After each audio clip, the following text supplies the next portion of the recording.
పావర్టీలో బతికి అజ్ఞానంలో బతికి సడన్గా జ్ఞానం చూస్తే భయం వేస్తుంది. ఆ జ్ఞానం అందుకని కొంచెం దూరంగా ఉంది. దాన్ని రకరకాల పేర్లు పెట్టి సంస్కృతం దేవభాష, వేదిక్ లిటరేచర్ అంతా దేవుళ్ళు దయ్యాలు రిలీజియన్ ఏదో రకరకాల పేర్లు ట్రాన్స్లేషన్ చేసి ఇష్టం వచ్చినట్టు ఆ రోజుల్లో కూడా ట్రోలింగ్ ఉండేది బ్రో.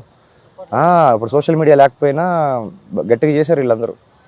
మీ యూట్యూబర్స్ లాగా అక్కడ కూడా ఉండేవాళ్ళు. మ్యాక్స్ మిల్లరు, మెకాలే, జేమ్స్ మిల్లరు, మంచి మంచి ట్రోలర్స్ ఉన్నారు. ట్రోల్ చేసి పడేశారు. ఇండియన్ కల్చర్ని ట్రెడిషన్ని ఇష్టం వచ్చినట్టు చింపి పారేశారు.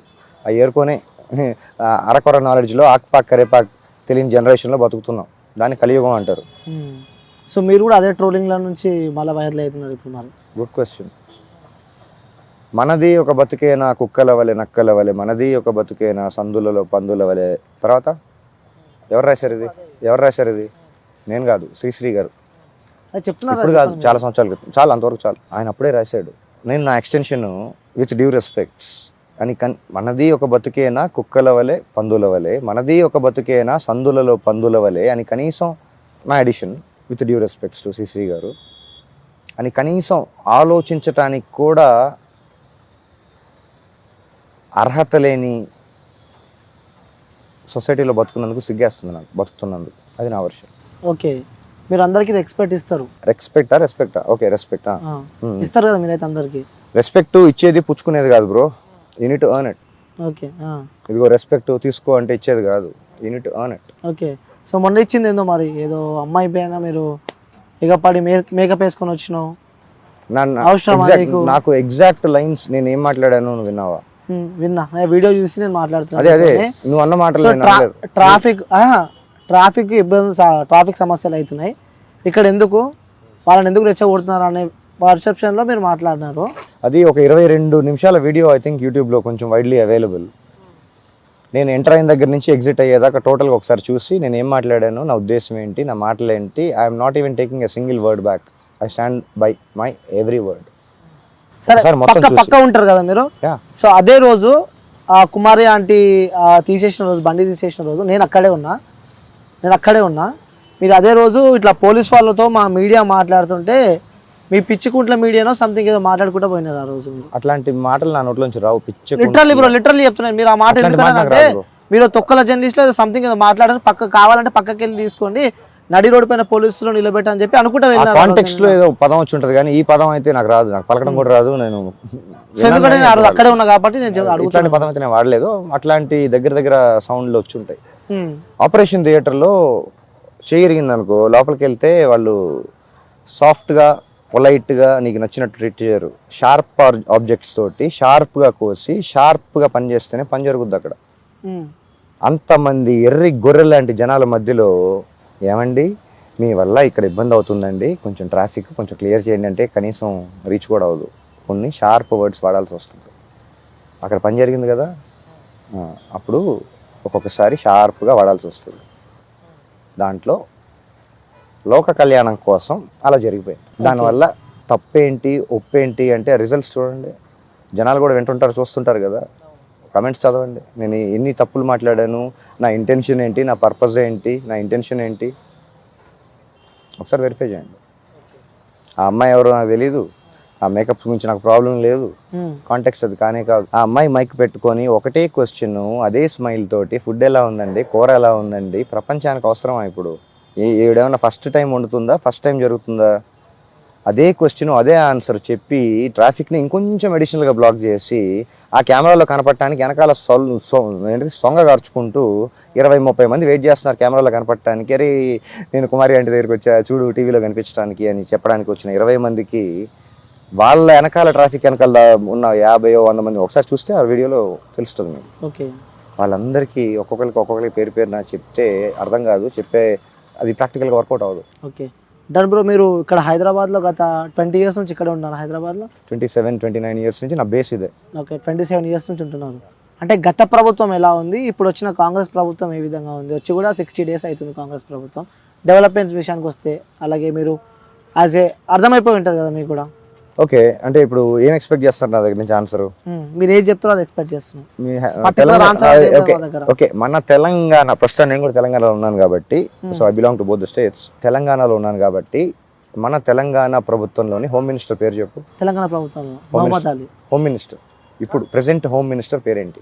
ప్రజెంట్ హోమ్ మినిస్టర్ లేడు, ఇంకా కాంగ్రెస్ పార్టీలో హోమ్ మినిస్టర్. నేను సిగ్గు లేకుండా ఎలా చెప్తున్నావు బ్రో? 60 రోజులైంది గవర్నమెంట్ ఫామ్ అయ్యి, హోమ్ మినిస్టర్ లేడు అని అదే స్టేట్ లో నువ్వు కూడా ఇప్పుడు హోమ్ మినిస్టర్ ఉన్నట్టు నాకు ఇప్పుడు ప్రూఫ్ చూపిస్తారన్నా మీరు? హోం శాఖ ఖాళీ ఉంది, ఇంకా అదే నేను చెప్తున్నా, ఖాళీగా ఉంది. 60 రోజులైంది గవర్నమెంట్ ఫామ్ అయ్యింది, హోమ్ మినిస్టర్ సీట్ ఖాళీగా ఉందని సిగ్గు లేకుండా చెప్తున్నావు. అట్లాంటి ప్రభుత్వంలో ఉన్నాం మనం. ఓకే. పక్కన ఇంకో స్టేట్ ఉంది. ప్రపంచం మొత్తంలో క్యాపిటల్ లేని స్టేట్ ఏది అంటే గర్వంగా చెప్పాలా, సిగ్గుపడతా చెప్పాలా నాకు తెలియట్లా. అలాంటి అద్భుతమైన కలియుగంలో ఉన్నాం మనం ఇప్పుడు. ఏ పార్టీ అయినా politicians at the end of the day evening కలిసినప్పుడు చీర్స్ అంటారు, లేదంటే వాళ్ళకి నచ్చినట్టు హాయ్ అంటారు, బాయ్ అంటారు, అందరు కలిసే ఉంటారు. ఈ పార్టీలో నుంచి ఆ పార్టీలో దూకెళ్తే మళ్ళీ ఈ పార్టీ గురించి బురద వేయాలి. వీడి గురించి వాడి గురించి వీడు, వాడి గురించి. నీకు సింపుల్గా చెప్పాలి అంటే తెలంగాణ పాపులేషన్ ఎంత? ఒక నంబర్ చెప్పు. ఓకే, ఒక నంబర్ 4 కోట్లు ఉంటుంది. 4 కోట్ల మందిలో వీళ్ళు తప్ప ఇంకెవరు దొరకలేదు ఆ పొలిటీషియన్స్. నీకు అదేదో ఉద్యోగం చేయాలి, సేల్స్ గర్ల్స్ వాంటెడ్ అంటేనే 10th class minimum, intermediate minimum అని చెప్పి బోర్డులు పెడుతున్నారే. నీ పొలిటీషియన్స్ క్వాలిఫికేషన్స్ చెప్పు నాకు. నీకు అసెంబ్లీలో కూర్చున్న ప్రతి ఒక్కళ్ళ చరిత్రలు తీయ ఒకసారి. ఎంతమంది ఐఐటి స్టూడెంట్స్ ఉన్నారు, ఎంతమంది ఎంబీఏలు ఉన్నారో నాకు ఒకసారి చెప్పు. వాళ్ళ గురించి నేనేంటి ఇప్పుడు మాట్లాడేది? వీడియోలు చూడు ఒకసారి. పార్లమెంట్లో కూర్చొని ఫోన్లో ఏం చూస్తున్నారో వీడియోలు ఉన్నాయి, యూట్యూబ్లో చూడు. వాళ్ళ గురించి నేనేంటి మాట్లాడేది? అంటే ఎలాంటి యువత, అంటే ఎవరు రాజకీయంలోకి వస్తే బాగుంటుంది అనుకుంటారు మీరు? ఎలాంటి వాళ్ళు రాజకీయంలోకి వస్తే బాగుంటుంది అనుకుంటున్నారు? యువ అని ఒక సినిమా ఉంది, మణిరత్నం గారు తీశారు. Mani sir cinema I think హిట్టే అనుకుంటా. సినిమా థియేటర్లో నుంచి బయటకు వచ్చేదాకా ఎమోషన్, మనం కూడా పాలిటిక్స్లోకి వెళ్ళిపోయి మార్చేద్దాము ఆ ఎమోషన్, జోష్. కనీసం బయటకు వచ్చి వాళ్ళ వెహికల్ 2 వీలర్ అయితే 2 వీలర్, 4 వీలర్ అయితే 4 వీలర్, నడుచుకుంటూ బస్సులో వెళ్ళేదాకా కూడా ఉండదు ఎక్సైట్మెంట్. ఇంటికి వెళ్ళేదాకా అసలు ఉండదు.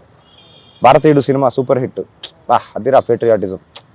బయటకు వచ్చిన తర్వాత ఆ క్యారెక్టర్, ఆ లక్షణాలు, కనీసం ఆ బిహేవియర్ కూడా నీకు కనిపించదు. సినిమాలు చూసి జనాలు ప్రభావితం అవుతున్నారు. అక్కడ చప్పట్లు కూడా. భారతీయుడు అన్ని రకరకాల సినిమాలు ఉన్నాయి. సమాజం గురించి, సోషల్ ఇంజస్టిస్ గురించి చాలా రకరకాల సినిమాలు ఉంటాయి, సూపర్ హిట్. బయట సమాజం అటర్ ఫ్లాప్ బ్రో. ఎర్రి గొర్రెలు. ఏదో ఒక న్యూస్ పడిందా, దాని పైకి కిందకి వెనక్కి ముందుకి ఇలాగి ట్రోల్ చేసి ఏదో ఒక చిన్న హైప్ సంపాదించేసామా, ఏదో తమ్నేల్ పెట్టేసామా, పాపులర్ అయిపోయామా, 4 లైక్లు వచ్చినాయా, ఆ శవాల పైన పావులాలు విసిరేస్తూ ఉంటారు. శవాల పైన ఎన్ని ఏరుకునే వాళ్ళు కొంతమంది ఉంటారు. యూట్యూబర్స్ గురించి నా honest opinion, most of them జెన్యున్గా. అందరు యూట్యూబర్ అనడం కూడా కరెక్ట్. మోస్ట్ ఆఫ్ దెమ్ అన్నాను. కొంతమంది ఉన్నారు జెన్యున్గా చేసేవాళ్ళు, సమాజానికి పనికొచ్చి మాట్లాడేవాళ్ళు. అనవసరమైన సొల్లు, దేనికి పనికిరాని చెత్త, ఆ దినం ఈ దినం తద్దినం గురించి మాట్లాడే దేనికి ఎవరికి ఉపయోగం దీనివల్ల ప్రపంచానికి? Okay, done. మీకు ఇష్టమైన హీరో? ఎందుకంటే మీరు ఆల్రెడీ ఫిలిం ఇండస్ట్రీ నుంచి వచ్చారు. సినిమాకి సంబంధించిన హీరో అంటే ఏ భాష? తెలుగువా, హిందీయా, తమిళ? చెప్పాను. తెలుగులో మెగాస్టార్ చిరంజీవి గారు. హిందీ అమితాబ్ సార్. ఇంగ్లీష్ అంటే చాలా కొంచెం ఎక్కువ ఇంగ్లీష్ సినిమాలు కొంచెం ఎక్కువ చూసేవాడిని. ఎందుకు బ్రో మజా ఉంటుంది? లేదు, టెక్నికల్ స్టాండర్డ్స్ వాళ్ళు ఏమో, నా యాక్సెస్, అప్పుడు ఇంట్రెస్ట్, రకరకాల ఇక్కడ ఎక్స్ప్లోర్ చేయని విషయాలు వాళ్ళు ఎక్స్ప్లోర్ చేశారు, వాళ్ళు చేయని మనం చేసాం. అంటే వాళ్ళది పెద్ద మన చిన్న అట్లాంటిది కాకుండా నాకు కొంచెం నేను చూసిన జానర్స్లో, ఆ జానరాలో నాకు నచ్చినవి కొన్ని సినిమాలు. ఒక బ్రాడ్ పిట్, ఒక టామ్ హ్యాంక్స్, ఇట్లా చెప్పుకుంటే వెళ్తే కొంతమంది పేర్లు ఉన్నాయి. Tamil Kamal sir, okay, Rajini sir, okay, Dhanush sir, Vikram sir, ఇంకా చాలా. ఇక్కడ టాలీవుడ్ చెప్పకుండా చిరంజీవి గారు అని చెప్పినారు. అవును. సో ఎందుకు చిరంజీవి గారు అంటే ఎందుకు ఇన్స్పిరేషన్? చిరంజీవి గారి ఫస్ట్ సినిమా నేను లైఫ్లో చూసిన గుంటూరులో స్వామి థియేటర్లో రాక్షసుడు అనుకుంటా. ఆ ఎక్స్పీరియన్సు, ఆ స్టాండర్డ్స్, నేను ఆ థియేటర్లోకి నేను కూడా సినిమా ప్రపంచంలోకి వెళ్ళిపోయాను అనే ఎక్స్పీరియన్స్ ఇచ్చింది అప్పుడు. ఇప్పుడు సినిమాలు చూడు, 10 నిమిషాలు కూడా డైరెక్ట్గా ఫోన్లోకి వెళ్ళిపోతారు రివ్యూ రాయటానికి. అప్పుడు ఉన్న స్టాండర్డ్స్, వాళ్ళు టచ్ చేసిన కంటెంట్స్, హ్యూమన్ రిలేషన్స్ ఎలా ఉండేవి అప్పుడు సినిమాలు? ఎలా ఉండేవి? గోల్డెన్ స్టాండర్డ్స్లో ఉండేవి. ఒక్కొక్క సినిమా 4 సంవత్సరాలు 5 సంవత్సరాలు అయితే తీసేవాళ్ళు కాదు. పెద్ద పెద్ద క్లాసిక్స్, మిస్సమ్మ లాంటి సినిమాలే కొన్ని రోజుల్లో అద్భుతాలు క్రియేట్ చేసిన వాళ్ళు. ఈ సోకాల్డ్ వర్చువల్ ప్రొడక్షన్, టీజీలు, సోకాల్డ్ టెక్నాలజీలు, డిఐలు, డిజిటల్ కెమెరాలు ఇవన్నీ రాకముందే అప్పుడు మాన్యువల్గా మిచెల్ కెమెరాస్ తోటి అద్భుతాలు క్రియేట్ చేశారు. అవి ఇప్పుడు అవసరం లేదు. బూతులు, చినిగిపోయిన బట్టలు, సంబంధం లేని టీచర్ని లెక్చరర్ని ట్రోల్ చేయటాలు, గురువుల్ని పేరెంట్స్ని ఇష్టం వచ్చినట్టు మాట్లాడటాలు, బెస్ట్ ఫ్రెండ్ని నాకు ఇష్టం లేదు, సభా మర్యాద ఒప్పుకోవట్లేదు, అయినా కానీ బయట జరుగుతుంది. మేము చిన్నప్పుడు మా ఓల్డ్ స్కూల్లో హాయ్ మామ బాగున్నావా, మామ బావా ఇలా రిలేషన్స్తో మాట్లాడుకోండి. ఇప్పుడు లంజోడక ఏడు నువ్వు నాకు తెలుస్తుందా డిఫరెన్స్? మీకు అర్థమవుతుందా? ఫ్రెండ్స్ని సంబోధించే పద్ధతి, లైఫ్ని మీరు రెస్పెక్ట్ చేసే పద్ధతి. Respect is give and take, at least minimum to be earned. నీ ఫ్రెండ్ నువ్వు ఏమని పిలుస్తున్నావు ఈ జనరేషన్లో? దాన్ని ఓకే చేస్తారు. సినిమాల్లో కొన్ని సినిమాల్లో వాళ్ళ కంఫర్ట్గా వాడేసి బూతులను కూడా ఓకే చేస్తారు, యాక్సెప్ట్ చేసేసారు, డైజెస్ట్ చేసేసుకుంటున్నారు. అమ్మాయిలని బ్రో, హాయ్ బ్రో దగ్గర ఏంటేంటో జరుగుతున్నాయి మిరకిల్స్. నాకు అర్థం కావట్లేదు, నేను అవుట్డేటెడ్ కదా, ఓల్డ్ స్కూల్ కదా, నాకు అర్థం కావట్లేదు. ఇంకోటి బ్రో, నేను కొన్ని పొలిటీషియన్స్ పేరు అలాగే సినిమాలో పేర్లు చెప్తా. సో వాళ్ళ పేరు చెప్పగానే ఫస్ట్ మీకు గుర్తుకొచ్చే వాడు చెప్పండి. నా ఒపీనియన్ నా మైండ్లోకి వచ్చింది చెప్తాను, చెప్పండి. దాని వరకే నేను అకౌంటబిలిటీ ఉంటాను చెప్తే. వాళ్ళ పర్సనల్ లైఫ్ని జడ్జ్ చేయటము, okay done sure. I don't even have the right, I don't judge anybody and I don't let anybody judge me. Good bro. Pawan Kalyan గారు essential for the society, need of the hour. So next Rajinikanth గారు god for ఒక cinema god mode, Rajini mode అని కొన్ని ఉన్నాయి. ఆ inspiration ఆయన వేరే. ఆయన నాకు తెలిసి ఆయన ఒక యోగి, ఒక మహర్షి. ఓకే. బాలయ్య బాబు, జై బాలయ్య. చూసారా మూవీ? యా తొడగొడితే ట్రైన్ వెనక్కి వెళ్ళటం అంటే క్రిస్టఫర్ నోలన్ కూడా అర్థం కాని విషయం. అది బాలయ్య బాబుకే వర్కౌట్ అవుతుంది. ఓకే. పైసా వసూలు ఒకసారి చూడండి, దట్ ఈస్ బాలయ్య. నాకు తెలిసిన బాలయ్య అంటే I don't get in to his personal thing, but on screen I love his energy, I love his what ever thing he does, I love it. Super. Junior NTR next super star for the millennium అనుకుంటున్నా. Okay. So రీసెంట్గా వచ్చిన యువ హీరోల మీకు ఎవరంటే ఎక్కువ ఇష్టం? Like అంటే ఇప్పుడు కొంచెం అంటే ఈ మధ్యలో ఒక 5, 6, 7 ఇయర్స్ నుంచి కొంచెం బాగా హైలైట్ అయిన విజయ్ దేవరకొండ అయితే ఏంది, లేకపోతే ఇంకా మన జాతిరత్నాలు నవీన్ పొలిశెట్టి అయితే ఏంది, వీళ్ళ వర్షన్కి వస్తే I think both are good actors, both are good performers and ఇద్దరికి పొటెన్షియల్ ఉంది. అంటే ఎవరి లీగ్లో వాళ్ళు ఇద్దరు, ఐ థింక్ వాళ్ళు కాంపిటీటర్స్ కాదు వాళ్ళు. I think Vijay is doing fantastically in his own league and even Naveen. Both are good performers and future. Okay done. ఇప్పుడు పొలిటికల్గా ఆలోచించి చెప్పండి, పొలిటికల్ వైజ్ చెప్పండి. వైఎస్ జగన్మోహన్ రెడ్డి గారు. Get real bro. అంటారు గెట్ రియల్ అని అంటున్నా. ఇంకా రియల్గా అంటున్నారా? ఓకే. సో నెక్స్ట్ మళ్ళీ అడుగుతున్నాను, యాజ్ ఏ పొలిటికల్గా చెప్పండి. పవన్ కళ్యాణ్ గారు essential for the society and need of the hour అని చెప్పాను కదా. ఇప్పుడున్న పరిస్థితులకి కరప్షన్ అనే వర్డ్ని కనీసం మైండ్లోకి కూడా రానివ్వటానికి ఇబ్బంది పడే పర్సన్ ఆయన. సూపర్. ఆయన లైఫ్లో ఆయన చూడని ఏవైతే నార్మల్ మనుషులకి కష్టం అనిపిస్తే ఆయన చాలా ఈజీగా ఐ థింక్ చిన్నప్పటి నుంచి చూస్తుంటారు. ఆయనకు అవసరం కూడా లేదు, కానీ సొసైటీకి ఏదో చేద్దామని ఆయన తపన, ఆయన ఇంట్రెస్ట్ మనస్ఫూర్తిగా నెరవేరాలని కోరుకుంటున్నాను. ఓకే. చంద్రబాబు నాయుడు గారు విజనరీ. ఆయన చేయగలిగింది చేశారు. ఆయన గురించి ట్రోలింగ్లు జనాలు ఏమనుకుంటున్నారో నాకు అనవసరం. ఆయన పర్సనల్ లైఫ్ నాకు అస్సలు అనవసరం. ఆయన కాంట్రిబ్యూషన్ కళ్ళ ముందు కనిపిస్తుంది, ఆయన ఇనిషియేటివ్ చేసినవి కళ్ళ ముందు కనిపిస్తున్నాయి. రోజా గారు మంచి యాక్ట్రెస్. ఓకే. పొలిటికల్గా నాకు యాక్టర్స్గానే తెలుసు, పొలిటీషియన్ కూడా యాక్టర్స్గానే తెలుసు, పాలిటిక్స్లో కూడా యాక్టర్స్గానే తెలుసు. పొలిటిక్స్లో కూడా యాక్టింగ్ చేస్తుంటుంది అంటారు. ఓకే. సో మొత్తానికి టైం ఇచ్చినందుకు థ్యాంక్ యూ బ్రో.